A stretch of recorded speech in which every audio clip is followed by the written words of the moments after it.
सुप्रभात। मैं हूं जगेंद्र राणा और आज की हमारी आध्यात्मिक चर्चा का विषय है राजयोग के युग प्रतिनिधि। राजयोग के युग प्रतिनिधि। इस संसार में हमेशा से धरती पर संत महात्मा ऋषि मुनियों एवं पैगंबरों का प्रादुर्भाव होता आया है।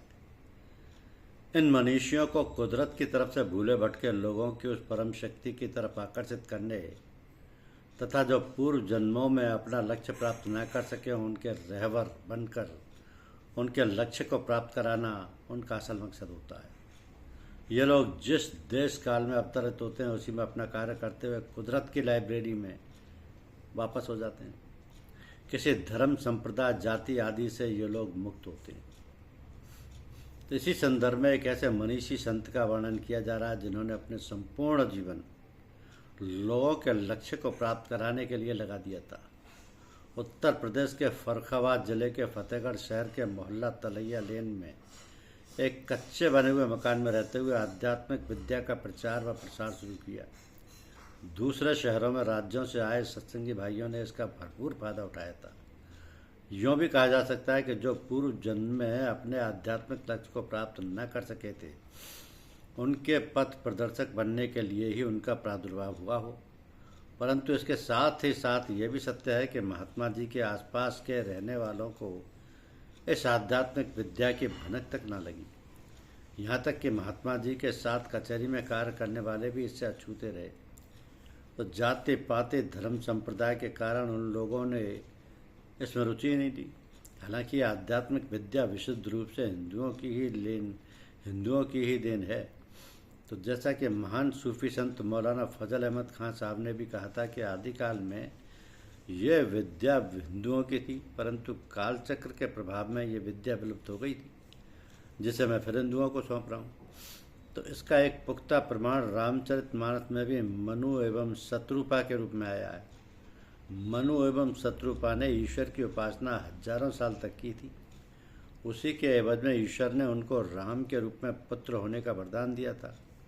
तो मनु एवं शत्रुपा ने किसी भी देवी देवता की उपासना नहीं की थी, अपितु ब्रह्मा विष्णु महेश के भी जनक अनादि अखंड अनंत परम पिता परमेश्वर के साक्षात्कार हेतु दुर्लभ आराधना की थी। सूफी मत में ईश्वर की आराधना व उपासना घर पर ही तवज्जो दी गई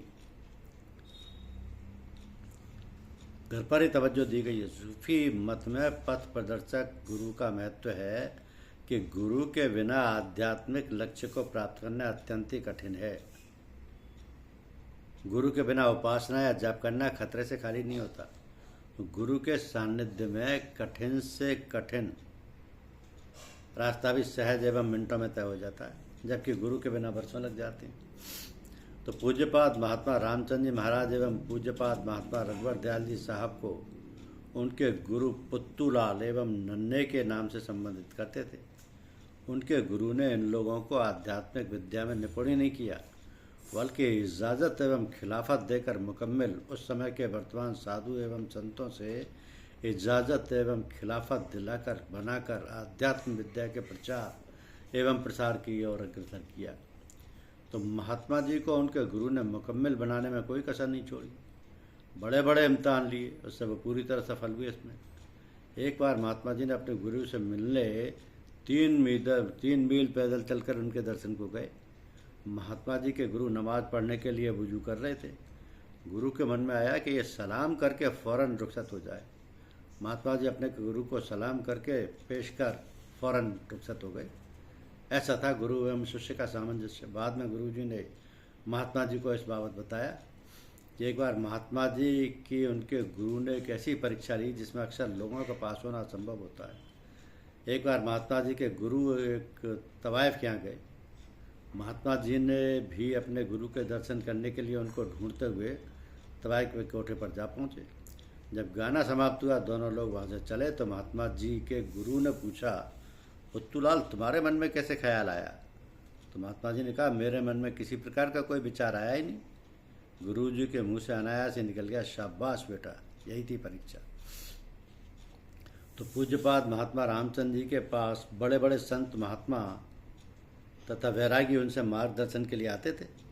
महात्मा जी अपनी आध्यात्मिक शक्ति से मिनटों में उनके लक्ष्य को तवज्जो देकर पूर्ण कराते थे। महात्मा जी के शिष्यों में सर्वप्रथम 4 लोगों को इजाज़त व खिलाफत अता की गई थी। पूज्यपाद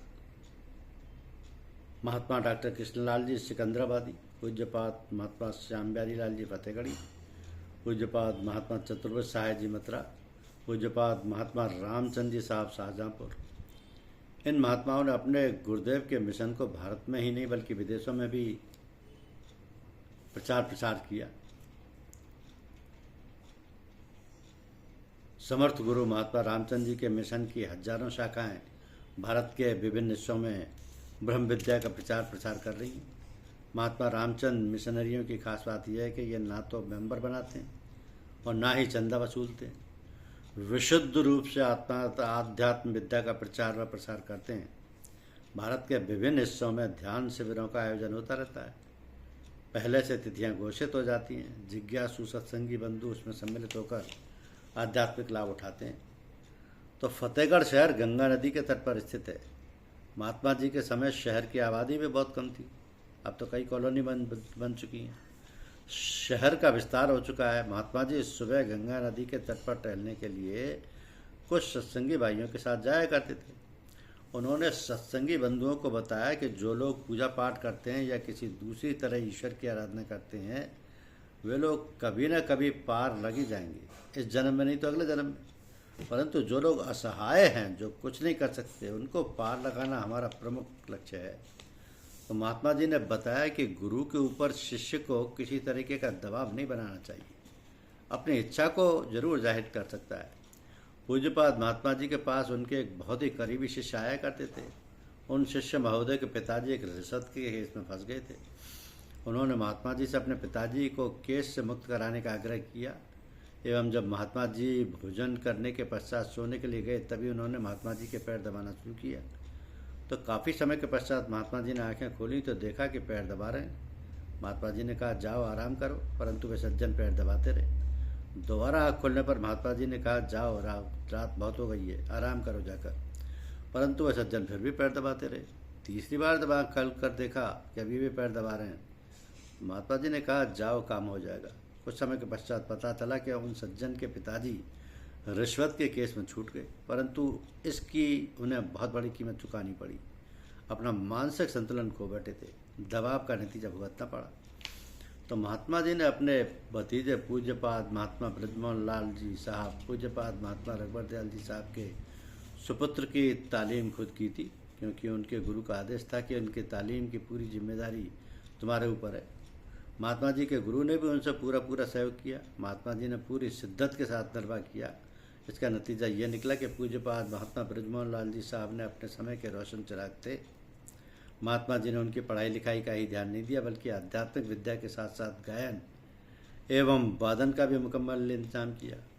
फतेहगढ़ के मोहल्ला गाड़ी खाना के म्यूनसिपल इंटर कॉलेज के सामने एक बहुत ही मशहूर कायस्थ वकील श्री दयाशंकर साहब पेशे से वकालत करते थे, साथ ही साथ अपने ज़माने के बहुत ही मशहूर गायक एवं वादक भी थे। उनसे गायन एवं वादन की शिक्षा दिलाई। कुदरती तौर पर महात्मा जी की भी आवाज़ बहुत ही सुरीली एवं मधुर थी। जब महात्मा जी गाया करते थे, राह चलते लोग भी उनकी मधुर आवाज़ से आकर्षित होकर खड़े हो जाते थे। यही खूबी पूज्यपाद महात्मा ब्रजमोहन लाल जी साहब में भी थी। सत्संगी बंधु उनकी आवाज़ का लुत्फ तो उठाते ही थे, बल्कि राह चलते लोग भी उनकी मधुर आवाज़ का आनंद लेते थे। उनकी मधुर एवं आकर्षित आवाज़ के कारण एक बहुत ही खूबसूरत नौजवान ने उनसे आग्रह किया कि आप हमें गाना सुनाया करें।